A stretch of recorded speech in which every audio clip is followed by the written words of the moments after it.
नमस्कार विद्यार्थियों, SRP education पर आप सभी का स्वागत है। आज के इस वीडियो में कक्षा 10 के लिए अभ्यास के लिए सब्जेक्ट है संस्कृत का मॉडल प्रश्न पत्र लेकर के आए हैं। मॉडल प्रश्न पत्र आपको सरल भाषा में समझाने का प्रयास करेंगे। आपको उत्तर किस प्रकार देना है वो भी हम बताएंगे। संस्कृत भाषा के जो मार्क्स है 80 मार्क्स पूर्णांक है। 80 मार्क्स आप अभ्यास करके अच्छे अंक प्राप्त कर सकते हैं। चलिए मॉडल प्रश्न पत्र हल कर रहे हैं। कक्षा 10 के लिए सब्जेक्ट है संस्कृत। परीक्षार्थियों के लिए सामान्य निर्देश है। खंड ए 1 से लेकर के 12 तक, 1 से 6, 1 से 12 बराबर प्रश्नों की संख्या है 30। खंड ए में प्रत्येक प्रश्न 1 अंक का है और कुल अंक भार होगा वो भी 30 होगा। 30 छोटे प्रश्न हैं और 30 अंक भार है। खंड बे में 4 से 16 यानी कि 13 क्वेश्चन रहेंगे। प्रत्येक जो प्रश्न होगा वो 2 अंक का होगा, 26 अंक पार होगा। खंड से में 17 से लेकर के 20 तक यानी कि 4 प्रश्न होंगे।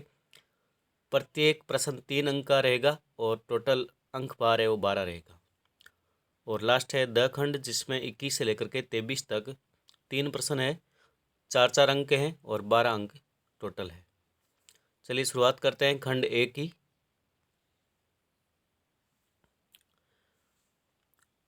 अधोलिखित प्रश्नानाम उचित विकल्पम चुनुत। दिए गए प्रश्नों के उचित विकल्प चुन करके आपको प्रश्नों के उत्तर लिखने हैं।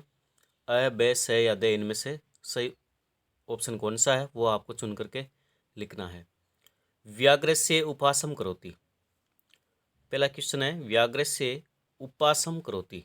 व्याघ्र का उपहास कौन करता है? बुद्धिमती, बालक, से जम्बूके, द सिंह है। व्याघ्र का उपहास कौन करता है? जब व्याघ्र दौड़ता है, बुद्धिमती से डर करके जब व्याघ्र दौड़ता है तो उसका सियार जो है जम्बूके है, ये उसका उपहास करता है। से ऑप्शन राइट होगा। दूसरा प्रश्न है पुत्रम द्रष्टुम के प्रस्थित है। पुत्र को देखने के लिए कौन प्रस्थान करता है? आरक्षी, जनः, नागरिक, दे निर्धन पिता। तो सही ऑप्शन होगा दे निर्धन पिता। आगे बढ़ते हैं क्वेश्चन नंबर 3। निर्धन जनस्य पुत्र कुत्र निवसन अधीन संलग्न समभूत। निर्धन व्यक्ति का पुत्र कहाँ रह करके अधीन में संलग्न था? छात्रावास में, विद्यालय में, गुरुकुल में या आश्रम में? तो ऑप्शन ए राइट होगा, छात्रावास में। अगला प्रश्न है आत्मानम वन राज पदा योग्य मन्यते। अपने आप को वन राजा पद के लिए योग्य मानता है। पिके कोयल, उल्लू के उल्लू, से वानर, दे बके यानी कि बगुला। तो सही आंसर होगा पिके है। कोयल अपने आप को वनराज पद के लिए योग्य मानती है। पांचवा क्वेश्चन है सहस्त्राधिकेषु पुत्रेषु सत्स्वपि दुखी आसीत्। सैकड़ों, हजारों से अधिक पुत्रों में भी अपने आप को दुखी थी। कौन दुखी थी? ऑप्शन नंबर से राइट होगा, सुरभि।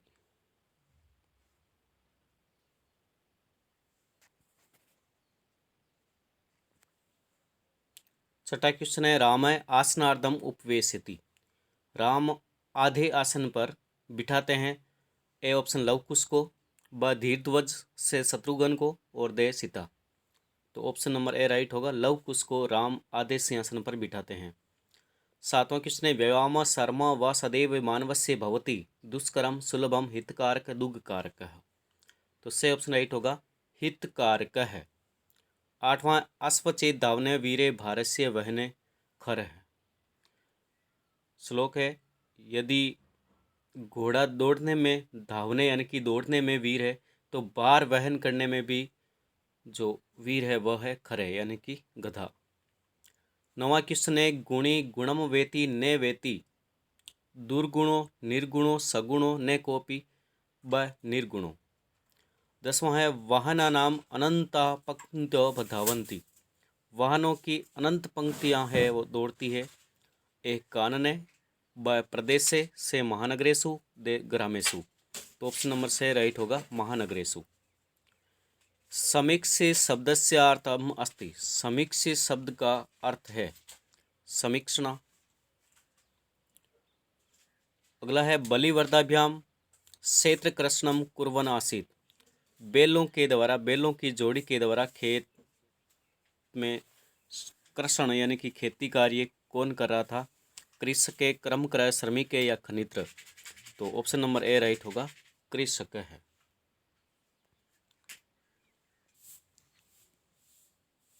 प्रश्न संख्या 2 ले रहे हैं। समुचित विभक्ति प्रयोगेण रिक्त स्थानानि पूरयत। ऑप्शन नंबर ए है भवतु अलम, और कोष्ठक में दिया गया नाटक शब्द है और यहाँ शब्द आया अलम। तो अलम शब्द के कारण निषेध जहाँ हो रहा है वहाँ तृतीय विभक्ति लगती है। अलम नाटक शब्द की यहाँ तृतीय विभक्ति प्रयुक्त करनी है नाटकेन। भवतु अलम नाटकेन।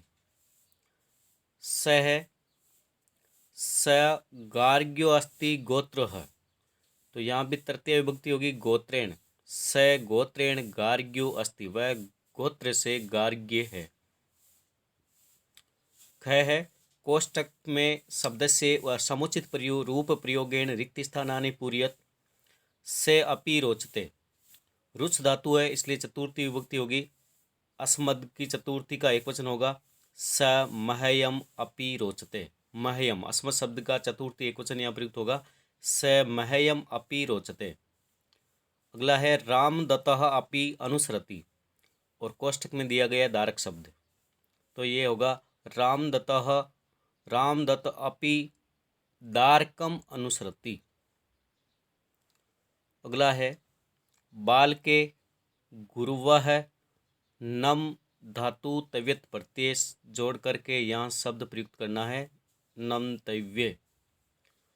ख है अगला है कार्यम छात्रा अंकान लभन्ते। क्री धातु के साथ में सानच प्रत्यय जुड़ने पर शब्द बनता है कुर्वाण है। पुल्लिंग में, स्त्रीलिंग में कुर्वाणः और नपुंसकलिंग में कुर्वाणम। तो यहाँ आपको कुर्वाण प्रयुक्त करना है। अगला है रेखांक अध्योलिखित गद्यांश पठित्वा एतद आधारित प्रश्नानाम उत्तराणि संस्कृत भाषाया यथा निर्देशम कुरुत। विवेकानंद के बारे में ये गद्यांश है और इस गद्यांश को पढ़ करके इन प्रश्नों के उत्तर लिखने हैं। प्रश्न है ये गद्यांश से आधारित प्रश्न क्रमांक 1। इस अनुच्छेद का शीर्षक लिखो। अस्य अनुच्छेद से उपयुक्तम शीर्षकम लिखत। इस अनुच्छेद का शीर्षक क्या होगा? विवेकानंद। दूसरा है नरेंद्र बाल्यकाले की दृश्य आसीत। नरेंद्र बाल्यकाल में कैसे थे? तो नरेंद्र बाल्यादेव क्रीडापटु दयालु विचारशील च आसीत। नरेंद्र से ईश्वर विषयक शंकाया परिहार कुत्र अभवत। नरेंद्र की ईश्वर विषयक जो शंका है उसका परिहार यानी कि दूर कैसे हुआ? अगला प्रश्न है 3 नंबर प्रश्न। नरेंद्र ईश्वर विषयक जो शंका है उसका परिहार कहाँ हुआ? तो अंत यहाँ लिखा हुआ अंत च श्री रामकृष्ण परमहंस से सकाशात तस्य संदेह परिहार अभवत। तो उत्तर होगा श्री रामकृष्ण परमहंस। चौथा है विवेकानंद शिकागो सम्मेलन कम विषयम आश्रित भाषणम कृतवान। तो विषय था हिंदू धर्म विषय। अगला ईश्वर अस्ति नास्ति व अस्ति क्रियापद से कर्ता के ईश्वर है। द्रिद्र देवो भव अनियोग किम क्रियापदम। यहाँ क्रियापद क्या है? भव। भू धातु का क्रियापद है वो भव है। सातवां अमूल्य तस्य उपदेशा वाक्य तस्य सर्वनाम पदम प्रयुक्तम। अमूल्य इस तस्य उपदेश है, उनके उपदेश अमूल्य थे इस वाक्य में। उस तस्य शब्द जो आया है उसका सर्वनाम पद किसके लिए? तस्य जो है सर्वनाम पद है ये किसके लिए प्रयुक्त हुआ है? ये विवेकानंद के लिए प्रयुक्त हुआ है। उपदेशा इत्यस्य विशेष्य पद उपदेशा इत्यस्य विशेषे पदस्य विशेषणम पदम लिखत। विशेषण पद लिखना है उपदेशे का, तो विशेषण पद क्या होगा? वो होगा अमूल्यः। उत्तिष्ठ इति पदस्य हिंदी अर्थ क्या है? उत्तिष्ठ का हिंदी, इस पद का हिंदी अर्थ क्या है? उत्तिष्ठ का हिंदी अर्थ है उठो। अगला है कृतवान पद में लकार, पुरुष और वचन लिखो, जबकि ये प्रश्न गलत है। कृतवान में धातु है कृ धातु और साथ में है कतवतु प्रत्यय।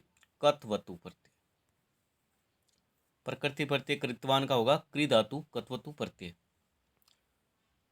अगला है 10 से लेकर के 12 तक अध्योलिखित प्रश्न नाम उत्तराणी संस्कृत भाषा माध्यम में लिखत। पहला प्रश्न है अर्धबलस्य लक्षणम किम? अर्धबल का लक्षण क्या है? यदा हृदय स्थान स्थिते वायु यदा वक्त्रम परपद्यते तदा अर्धबलस्य लक्षणम भवति।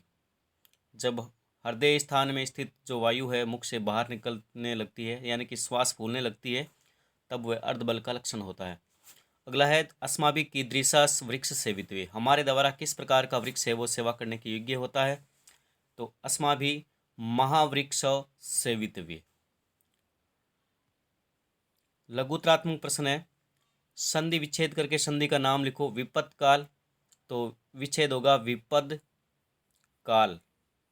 विपद धन काल।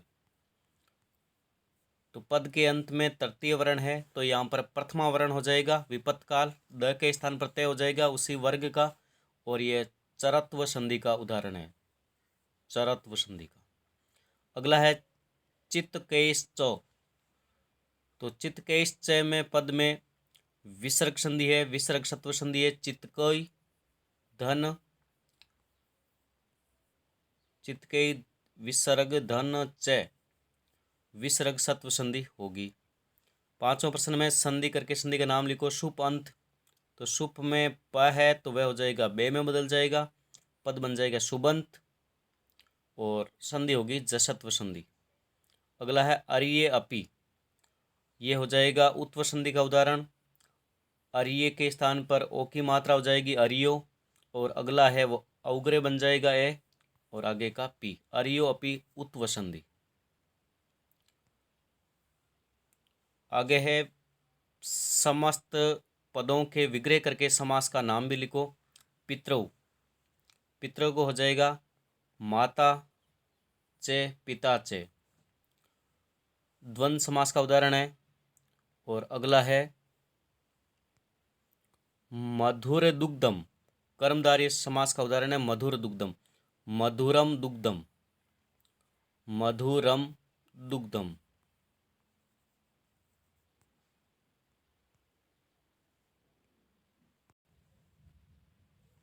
सातवां प्रश्न है रेखांकित पदयों विग्रह पदा नाम समासम कृत्वा समासस्य नामपि लिखत।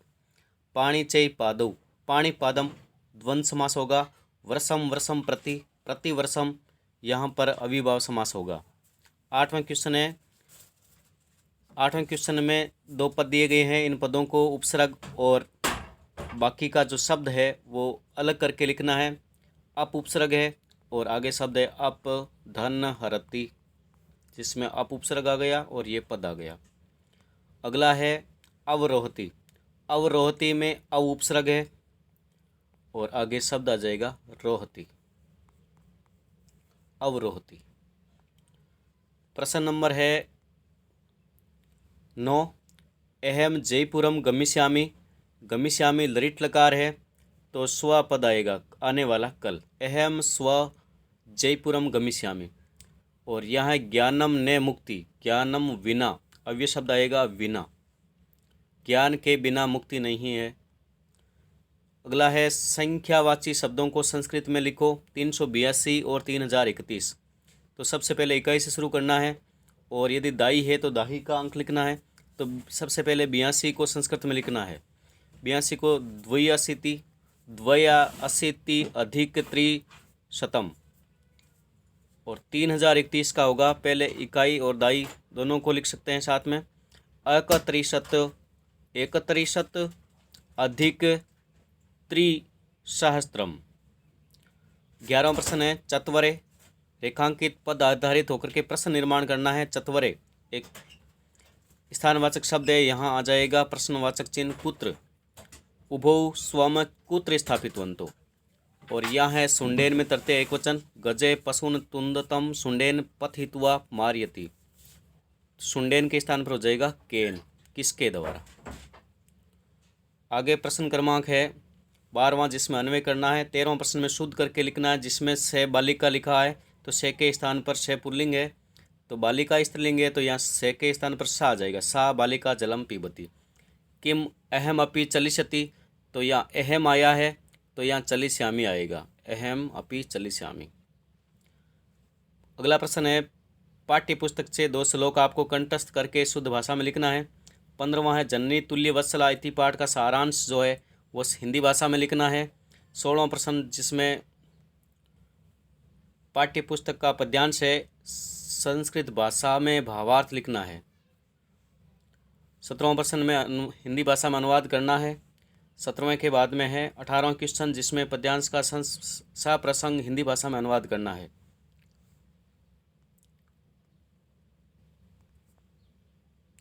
19वें प्रश्न में भी नाट्यांश का हिंदी भाषा में प्रयोग, हिंदी भाषा में अनुवाद करना है।